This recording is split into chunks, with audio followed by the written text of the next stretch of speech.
विश्वानि देव सवितर्दुरितानि परासुव यद्भद्रं तन्न आसुव। ओम शांति शांति शांति। ओम श्री परमात्मने नमः। ओम श्री गुरुभ्यो नमः। ओम सर्वेभ्यो नमः। ओम। वैदिक संस्कृति, हमारी अपनी संस्कृति मनुष्य मात्र के कल्याण के लिए ईश्वर द्वारा प्रदत्त एक जीवन जीने की विधा, जिसके माध्यम से हम परम उत्कर्ष को प्राप्त कर सकते हैं, अपने आध्यात्मिक जीवन के सोपानों को निरंतर गतिशील होकर के प्राप्त कर सकते हैं और सदैव इस दिशा में आगे बढ़ने के लिए निरंतर उस प्रेरणा को, उस परम तत्व से प्राप्त जो ऊर्जा है, उसको प्रतिपल अनुभव करते रहने के लिए अत्यंत आवश्यक है कि हम इस संस्कृति में, इस संस्कृति के जो मूलभूत सिद्धांत हैं उनमें हम बरतें, व्यवहार करें, आचरण प्रारंभ करें, धीरे धीरे अभ्यासों को अच्छा करें, सुदृढ़ करें और अपने लक्ष्य को प्राप्त करें। इस क्रम में हमारा ध्यान ईश्वर के जो स्तुति, प्रार्थना और उपासना आदि मंत्र हैं उन विषयों को लेकर है। हमने देखा कि इस समस्त सृष्टि में, इस भूमंडल में सामान्य रूप से जब बात करते हैं कि मनुष्य के जीवन के अंदर जो विकार हैं, जो शरीर में विकार होते हैं एक अलग बात है, उनको तो हम औषधियों के माध्यम से अपने आहारचर्या को, अपनी दिनचर्या को ठीक करके उनको सुधारा जा सकता है, दूर किया जा सकता है। किंतु कुछ बातें ऐसी होती हैं जिनको दूर करना, सुधारना बड़ा मुश्किल हो जाता है, जो सूक्ष्मता की ओर चली जाती है। ऐसे हमारे दोष हो जाते हैं, मानसिक दोष सूक्ष्म रूप से उपस्थित रहते हैं। तो शारीरिक, मानसिक जितने भी दोष हैं, जो विचार के स्तर पर भी हैं, संस्कारों के स्तर पर भी हैं, तो उनको मनुष्य कैसे दूर करे बिना ईश्वर की कृपा के? और बिना परमपिता परमात्मा की कृपा के उनको दूर करना अत्यंत दुर्लभ कार्य है। समर्थ गुरु सत्ता का आशीर्वाद हो। परम श्रद्धेय, परम पूजनीय श्री स्वामी जी महाराज, परम श्रद्धेय आचार्य श्री जी, वो लोग स्वयं भी इस चिंतन को करते हैं हमेशा। और जब कभी भी अवसर मिलता है तो अधिक से अधिक समय छात्र जीवन में बच्चों को देने के लिए सदैव तत्पर रहते हैं, ताकि इन प्रकार के जटिल प्रश्नों का समाधान बच्चों को दिया जा सके सदैव। क्योंकि व्यक्ति अपने स्तर पर तो कार्य करते ही हैं, सभी करते हैं, सभी चाहते हैं कि हमारे जीवन में शांति हो, सुख हो, संपन्नता हो, भौतिक समृद्धि हो, आध्यात्मिक समृद्धि हो। कौन चाहता है गरीब बनकर रहना? कौन चाहता है दरिद्र बनकर रहना? कोई नहीं चाहता। और प्रत्येक व्यक्ति समृद्ध बन सकता है, सुखी बन सकता है, प्रसन्न रह सकता है। फिर भी ये समस्याएं आती क्यों है? फिर तो वो जो सोपान है, वो जो मार्ग है, वो जो विधा है जिस पर चल करके हम अपने इस लक्ष्य को पा सकते हैं, भौतिक समृद्धि के साथ साथ आध्यात्मिक समृद्धि का वर्ण कर सकते हैं, वो सोपान क्या है? तो जो समर्थ गुरु सत्ता होती है वो हमें बताते हैं, स्वयं जीते हैं और हमें प्रेरित करते हैं अपनी आचरण शैली से, अपनी जीवन शैली से हमें जीने के लिए। शब्दों के माध्यम से तो करते ही हैं, अपने तप से, व्यावहारिक तप, जो कि बड़ा महत्वपूर्ण होता है।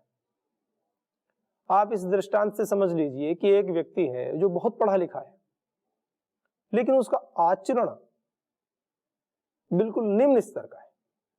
उसने ज्ञान तो बहुत एकत्रित कर लिया है, शाब्दिक ज्ञान कहूंगा उसको, बोध रूप ज्ञान नहीं, शाब्दिक ज्ञान पुस्तकों को पढ़ करके उसने, लेकिन आचरण की दृष्टि से बिल्कुल एक निम्न स्तर का आचरण करता है, बीड़ी, सिगरेट, शराब, जुआ, मांस, मदिरा का सेवन करता है, जो भी गलत कर्म है वो करता है। और जिस पढ़ाई को हम श्रेष्ठ मानते हैं वो पढ़ाई भी पढ़ी हुई है उसने। आप कहेंगे कि जब श्रेष्ठ पढ़ाई पढ़ रखी है तो आचरण गलत करता क्यों है? अभ्यास। इसीलिए गुरुकुलीय दिनचर्या का बड़ा महत्व होता है। गुरुकुलों के अंदर जितना महत्व विद्याभ्यास को दिया जाता है उतना ही अभ्यास श्रेष्ठ व्रतों को भी दिया जाता है। और पतंजलि योग पीठ का तो एक आदर्श सिद्धांत परम श्रद्धेय श्री स्वामी जी महाराज के माध्यम से क्रियान्वित रहता है। छात्र जीवन शैली हो माने मनुष्य मात्र के लिए है। विद्या का अभ्यास, श्रेष्ठ व्रतों का अभ्यास और योगाभ्यास ये आवश्यक अंग है, सोपान है यहाँ की दिनचर्या के। कि ऐसे नहीं कि आप केवल विद्याभ्यास में तो निपुण हो जाएं और अन्य अभ्यासों को गौण कर देना। एक बार को विद्या में न्यूनता चल सकती है, स्वीकार्य हो सकती है, लेकिन श्रेष्ठ व्रतों के अभ्यास में, योगाभ्यास में न्यूनता स्वीकार्य नहीं है। जीवन को बनाने के प्रश्न है, ये सब जीवन को बनाने के मार्ग हैं। विद्या धीरे धीरे जब व्यक्ति पुरुषार्थ करता है तो उसके मस्तिष्क का सामर्थ्य बढ़ता जाता है और धीरे धीरे वह तीव्र हो जाता है। और बड़ा अच्छा कहा भी है कवि ने, श्रद्धोत्साहो यदि स्याताम मेधया किम प्रयोजनम, ताव भव यदि न स्याताम मेधया किम प्रयोजनम। कहा कि श्रद्धा और उत्साह यदि किसी व्यक्ति के अंदर है और मेधा अल्प भी है, मेधा की निंदा नहीं कर रहे हैं, और मेधा कम भी है, तो किम प्रयोजनम, कोई बात नहीं, बढ़ जाएगी, उससे कोई बहुत ज्यादा नुकसान नहीं होगा, क्योंकि पुरुषार्थी व्यक्ति तो अर्जित कर ही लेता है ना, पुरुषार्थ तो बड़ा होता है। तो ताव भव यदि नस्याताम, यदि वो दोनों श्रद्धा और उत्साह ही ना हो जीवन में, मेधया किम प्रयोजनम, तो मेधा हो भी तो भी उससे क्या प्रयोजन होगा? कुछ नहीं होगा। आलसी, सुस्त, प्रमादी व्यक्ति क्या कर सकता है जीवन में? कुछ नहीं। और ऐसे व्यक्तियों को तो पूर्व काल में विद्या पढ़ाते भी नहीं थे, केवल यही नहीं देखते थे कि इनका दिमाग तीव्र है, दिमाग तेज है ना, वो देखते थे कि क्या इस विद्या को पढ़ाने के बाद यह व्यक्ति इस विद्या का सदुपयोग करेगा, क्या इसके आचरण, इसके संस्कार इस विद्या को गौरव दिलाएगा। यदि उत्तर ना में आता था तो आचार्य उसको गुरुकुल से, पहले तो सब गुरुकुल पद्धति ही थी, प्रवेश ही नहीं कराते थे। यदि पहले से पता होता था और प्रवेश के दौरान भी यदि ऐसी समस्याएं आती थी तो हाथ जोड़ करके कि जी आप जाइए। ऐसे थोड़ी ना हमारी संस्कृति की रक्षा हुई है, इन वेदों की, इन शास्त्रों की रक्षा हुई है, ऐसे नहीं हुई। बहुत कठोर, करुणा पूर्वक। पहले समझ में नहीं आती थी कि कठोरता और करुणा क्या होती है, लेकिन यहां देखते हैं गुरुजनों के अंदर इतना प्रेम, इतनी करुणा रहती है, तो कठोरता तो इसलिए लगती है कि अब किसी के चोट लग गई है या कोई चीज, किसी का ऑपरेशन करना है तो उसको कहीं पर कट करेंगे तो थोड़ा सा दर्द तो होता ही है ना, तो ये वही कठोरता है, लाभ के लिए, आपके कल्याण के लिए। तो आचार्य का जो अनुशासन है उसको अलग अलग शब्दों में परिभाषित कर देते हैं व्यक्ति कि कठोरता है, बड़े कठोर हैं, है ना, ये अलग विषय होता है। अंततः तो कल्याण के लिए ही है, सभी का कल्याण है और अंततः समष्टि का कल्याण होता है। तो जो सारे दुरित हैं वो बिना गुरु कृपा के, बिना ईश्वरीय कृपा के दूर हो नहीं सकते, इसीलिए प्रार्थनाएं आवश्यक होती है। ओम विश्वानि देव सवितर दुरितानि परासुवा यद भद्रं तन्नासुवा, सारे दुरितों को नष्ट कर दो और जो भी शुभ कल्याणकारी गुण कर्म पदार्थ हैं वो हमें प्राप्त कराएं। इस प्रकार से जब एक साधक अपने गुरुजनों के समक्ष गुरु आज्ञा अनुसार पूरी जीवन शैली को जीता है, आगे बढ़ता है, तो निश्चित ही उसके समस्त दुर्गुण, समस्त विकार सारे धीरे धीरे धीरे धीरे दूर हो जाते हैं। संकल्प के स्तर पर जब कार्य करते हैं तो संस्कार के स्तर पर कार्य होता है, लेकिन संकल्प में न्यूनता नहीं होनी चाहिए। ऐसे नहीं कि कुछ भी ना। संकल्प क्या होता है?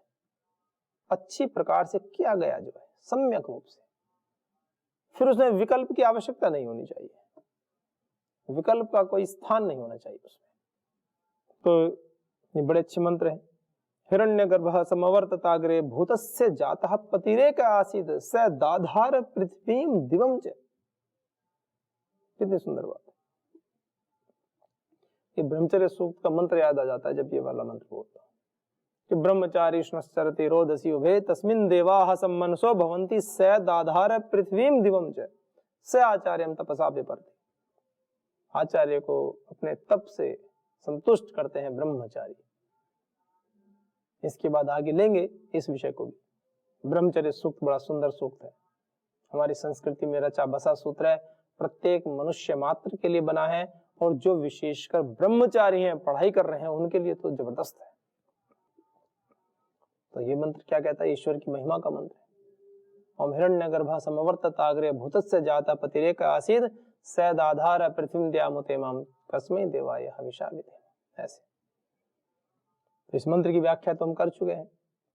समस्त पृथ्वीलोक को, द्यूलोक को, अंतरिक्ष लोक को धारण करता है परमात्मा। ऐसे देव के लिए, ऐसे हमारा कल्याण करने वाले देव के लिए हम विशेष भक्ति क्या करें? योगाभ्यास से, प्रेम से, अपने जीवन के सद्गुणों से, अपने जीवन में किए गए अखंड प्रचंड पुरुषार्थ से अर्जित समस्त पुण्य तत्वों को परमात्मा के प्रति समर्पित करते हैं, बिना किसी आग्रह के। सेवा करते हैं ना, कहते हैं हमने तो जी 2 साल सेवा की है, हमें सेवा का फल नहीं मिला, और कहेंगे जी हम तो वहां पे ना 4 साल तक हमने सेवा की है, हमें ये कार्य करना है, आप ये वाला काम करा दो। तो मान लीजिए नहीं हो रहा है तो कहेंगे जी देखो हमारा काम करा दो, हमने तो 4 साल तक सेवा भी की है यहाँ पे। जब सेवा शब्द का, इतने सुंदर शब्द का प्रयोग कर रहे हैं, तो फिर ऐसा ना कहें कि हमने सेवा की, हमें प्रतिफल चाहिए ना। सेवा शब्द इतना सुंदर है, सेवा की है तो फिर उसका ना इफ एंड बट नहीं, आगे पीछे का नहीं, उसका कैलकुलेशन नहीं होता। सेवा का गणित नहीं है कोई, ये बात समझने की है। और जैसे ही आपने कहा ना कि हमने तो 1 साल सेवा की है, 2 साल सेवा की है, हमें ये दे दो, आपने 2 साल की हुई सेवा को ना एक सामान्य कर्म में बदल दिया, उसके सारे पुण्य ना वैसे हो जाएंगे। फिर इससे तो व्यक्ति यूं कहे जी हमने नौकरी कर रहे हैं, कुछ और कार्य कर रहे हैं, व्यवसाय कर रहे हैं, तब तो चलो ठीक भी समझ में आता है। लेकिन सेवा इतना पवित्रतम शब्द है सेवा, उसके आगे और पीछे कुछ होता नहीं है फिर। और सेवा करने वाला की गणना नहीं होती कि इतनी सेवा, सेवा तो सेवा है, सेवा करो, खूब करो, करनी चाहिए। क्योंकि मनुष्य जन्म मोक्ष की प्राप्ति के लिए नहीं मिला है, वैसे तो मिला ही है। एक बात बता रहा हूं, केवल मोक्ष की प्राप्ति के लिए क्या आवश्यक है? मनुष्य जन्म। मनुष्य जन्म का सीधा सीधा फल मोक्ष के लिए नहीं है कि मनुष्य जन्म मिला तो मोक्ष मिल जाएगा ना। मनुष्य जन्म का संबंध है सेवा कार्यों से, और सेवा कार्यों का फल है मोक्ष की प्राप्ति, ये है। और मनुष्य के अतिरिक्त कोई ऐसा प्राणी नहीं है जो इस प्रकार से सेवा कर्मों को करता हुआ उस ईश्वर को प्राप्त कर सकता हो, क्योंकि ऐसा मैकेनिज्म ही नहीं है। एक विशेष प्रकार से, एक विशेष भाव चेतना से जब सेवा की जाती है, कर्म फल की आसक्ति के बिना जब सेवा की जाती है, तो वह सेवा निश्चित जानिए आपको आपके परम लक्ष्य से, परमपिता परमात्मा से साक्षात्कार कराने के लिए साधन बनती ही है। नहीं तो आप देखिए, अगर कोई व्यक्ति अहंकार करने लगे कि सेवा तो हम ही कर रहे हैं, तो आप ऐसे ऐसे पक्षियों को, पशुओं को देखिए, इतने जीव हैं जो इतना काम करते हैं, इतनी सेवा करते हैं, पूरा जीवन चला जाता है सेवा करते करते। गधे को तो सभी जानते हैं ना, गधा बोलो, खच्चर बोलो। जिस गधे का जन्म पहाड़ी एरिया में हो गया, जो बचपन से ही बोझा ढोता है, बड़ा हो जाता तो सवारियों को ढोता है, मोटे मोटे व्यक्ति उसके ऊपर बैठते हैं, वो चढ़ाई पे चढ़ता है, पूरा जीवन सेवा में लगा देता है। भगवान को नहीं पा सकता है। और उसको कोई अपेक्षा थोड़ी है किसी से कि मैं इनकी सेवा कर रहा हूं तो ये मुझे ऐसा देंगे ना, करे जा रहा है, लेकिन उस सेवा से ईश्वर को नहीं पा सकता है, ये कहना चाह रहा हूं। और मनुष्य तो उससे भी कम पुरुषार्थ करे ना सेवा के क्षेत्र में तो भी पा सकता है। बस मन की भावना को बड़ा शुद्ध रखे, पवित्र रखे और निष्प्रिय भाव से कर्तव्य कर्म समझ करके अपने जीवन को समर्पित कर दे उस प्रभु के चरणों में कि हे भगवान जी, जैसा आपने कहा, जैसी प्रेरणा दे रहे हैं, शुभ प्रेरणाएं मैं करता जा रहा हूं। एक माता जी थी, वो बड़ा ऊपर वनों में रहती थी, पहाड़ों पर साइड में थोड़ा सा। तो उनके विषय में था कि वो भोजन बनाती थी अकेली, कोई भी आ जाए उनके पास में भोजन खिलाए बिना भेजती नहीं थी और स्वयं भोजन बनाती थी। कभी भी किसी भी समय कोई भी चला जाए बड़े प्रेम से भोजन पकाती थी, खिलाती थी। रोज पता नहीं कितने व्यक्तियों को भोजन कराती थी, 50 आए, 60 आए, 100 लोग आए। मतलब ऐसे नहीं है कि 100-200 लोग एक ही बार में आके बैठ के कि माता जी भोजन बनाओ, उनके पास इतना वो भी नहीं था पात्र आदि। जैसे 2 आए, फिर 4 आए, 6 लोग आए, फिर कभी 1 आए, 2 आए, 4 आए। आश्रम था तो लोग आते जाते रहते थे, तो जो भी जाता था उनको भोजन कराए बिना नहीं भेजते थे। व्यक्ति दान भी दे जाते थे, जैसे किसी ने भोजन किया तो कुछ दे दिया कि चलो कोई चावल दे आया, कुछ ऐसे दे आया। तो कहने की बात यह है, लेकिन भोजन स्वयं बनाती थी, भोजन बनाती थी, खिलाती थी और साधना में लगी रहती थी अपनी। मतलब नारायण को करा रही है भोजन, परमात्मा के लिए प्रस्तुत है मेरी सारी सेवाएं, इस भाव से बहुत उच्च कोटि की माता हुई है। अभी तो काफी दिन हो गए, स्मरण नहीं है कि अभी शरीर है उनका या नहीं है, भौतिक शरीर। तो सेवा तो सेवा है। तो इस प्रकार से हम इस पद पे बढ़े। तो आइए आगे मंत्र पढ़ते हैं। तो इसी क्रम में आगे मंत्र आता है, ओम या आत्मदा बलदा यस्य विश्व उपासते प्रशिशम यस्य देवाः यस्य छायामृतम यस्य मृत्यु कस्मै देवाय हविषा विधेम। कितना सुंदर मंत्र है। ये आत्मदा बलदा यस्य विश्व उपासते, विश्व विश्वे, यहाँ कुछ संधि कार्य हो जाते हैं, अलोप हो जाता है। तो विश्वे में ए नहीं सुनाई देता, विश्व उपासते। यह आत्मदा, जो आत्मदा, आत्मा को देने वाला, आत्म बल को देने वाला है, ऐसे है। यह आत्मदा बलदा यस्य विश्व उपासते, यस्य विश्वे, यस्य विश्व उपासते प्रशिशम यस्य देवाः, तो यस्य विश्वे देवाः, सारे देवता, जैसे उसमें था ना विश्वानि दुरितानि, सारे दुर्गुण, ऐसे यस्य विश्वे देवाः, विश्वे सारे, देवाः देवता, यस्य जिसकी, यस्य विश्वे देवाः उपासते, उपासना करते, ऐसे बड़े अच्छे विशेषण लगाते हैं। आत्मदा कितना सुंदर शब्द है ना। आत्मा का अर्थ क्या है? आत्मा को देने वाला, आत्मज्ञान को देने वाला, ऐसे अर्थ है। यह आत्मदा, जो आत्मज्ञान का देने वाला परमेश्वर है। आत्मज्ञान अर्थात क्या? अपनी आत्मा का ज्ञान, अपने आत्म स्वरूप का बोध कराने वाला जो परमात्मा है। हम क्या हैं, हम क्यों हैं, हमारे जीवन का उद्देश्य क्या है, हम इस पृथ्वी पर पैदा हुए तो क्यों हुए? खाया पिया और चले गए ना, इतना छोटा उद्देश्य है, इतने महान विराट जीवन का, इतनी बड़ी रचना का ना, ऐसा तो हो ही नहीं सकता। कोई व्यक्ति बहुत बढ़िया कंपनी का बड़ा महंगा सा 2-4 लाख का कोई मोबाइल फोन ले आए और उस मोबाइल फोन से कहे कि हम तो बस ये फोन सुनते हैं और बस और कोई काम ही नहीं, ये तो इसी के लिए बना है, फोन सुनने के लिए। जो समझदार व्यक्ति जानता है वो क्या कहेगा? वो कहेगा भाई अगर फोन ही सुनना था मात्र तो सामान्य किसी भी फोन से सुन लेते, 1000-2000 का लेकर के, लाखों रुपए खर्च करके इतना अच्छा सिस्टम लिया है, इतना अच्छा आपने जो है एंड्रॉइड फोन लिया है, इसमें तो इतने सारे फंक्शंस हैं, उनका सदुपयोग कीजिए आप। जो परमपिता परमात्मा ने इतनी सर्वश्रेष्ठ कृति मनुष्य जीवन को बनाया है, समस्त संसार में जितनी भी कृतियां हैं, जितने भी प्राणधारी कृति हैं, शरीर हैं, उन सब में मनुष्य शरीर सर्वोत्तम रचना है। तो इस सर्वोत्तम रचना का काम भी यदि केवल ऐसा होगा, खाना पीना, बचपन, जवानी, बुढ़ापा, मृत्यु, यदि यही कार्य है तो ये तो सभी कर रहे हैं ना, चींटी से लेकर हाथी तक सब कर ही रहे हैं इसको। तो मनुष्य ने कौन सा बड़ा काम किया? भाई पक्षी का साधन अलग है, जिस प्रकार से वो दाना लेता है, मनुष्य का साधन थोड़ा अलग है, जिस प्रकार से वह भोजन करता है, उसके लिए उपक्रम करता है। विशेषता क्या है? तो विशेषता तो खोजनी पड़ेगी, चिंतन करना पड़ेगा कि इन सब कार्यों से इतर भी कुछ जिम्मेवारियां हैं।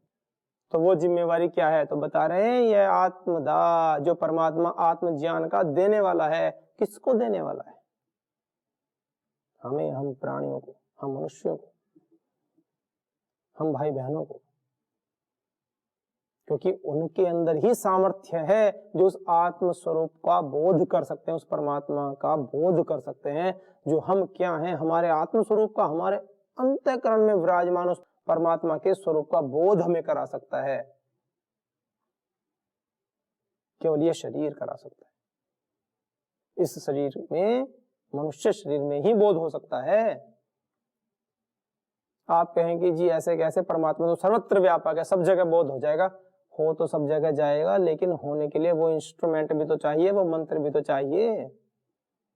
आप कहें लाइट आ रही है, कहीं भी जल जाएगी, अबे कहीं भी कैसे जलेगी? जहां बल्ब होगा वहीं पे तो प्रकाशित हो पाएगी ना। आप कहोगे जी लाइटें जलती हैं तो कहीं भी किसी भी माध्यम से कहीं पे भी प्रकाशित हो जाएगी, क्यों हो जाएगी? तार एक अलग विषय है, जहां बल्ब लगा होगा वहां पर एक विशेष प्रक्रिया के तहत वहां पे तो रोशनी होगी ना, जहां आवश्यक इंस्ट्रूमेंट होगा, यंत्र होगा, कि कहीं भी हो जाएगी। तो ऐसे ही परमात्मा के प्रकाशित होने का, आत्मज्ञान को परमात्मा तो देगा, लेकिन वो देगा किसको? पशु पक्षियों के पास वो यंत्र, वो सामर्थ्य नहीं है। वो सामर्थ्य मनुष्य को दिया है। उसके हृदय प्रदेश में, उसके हृदय प्रदेश में परमात्मा प्रकाशित होता है, और वो ज्ञान तप हमारी साधना से प्रकाशित होता है।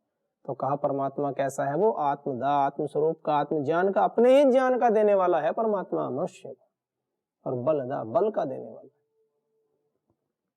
तो आत्मज्ञान को देने वाला परमात्मा, बल को देने वाला परमात्मा, और आगे पढ़ेंगे इसमें ईश्वर हमें क्या क्या देता है और किस प्रकार से हमें उसकी उपासना करनी चाहिए। उसके गुणों से प्रीति करते हुए हम अपने जीवन में साधना के लक्ष्य को आगे बढ़ाएं, सदैव उत्साह में रहें। थोड़ी बहुत बुद्धि कम भी हो ना तो पुरुषार्थ कम ना करें, धीरे धीरे बढ़ जाएगी ना, परमात्मा बढ़ाते हैं। तो आइए सभी मिलकर इस दिव्य पथ पर आगे बढ़े, सभी के जीवन में मंगल का आधान हो। ओम शांति शांति शांति। ओम श्री परम ऋषिभ्यो नमः। ओम श्री गुरुभ्यो नमः। ओम सर्वेभ्यो नमः। ओम।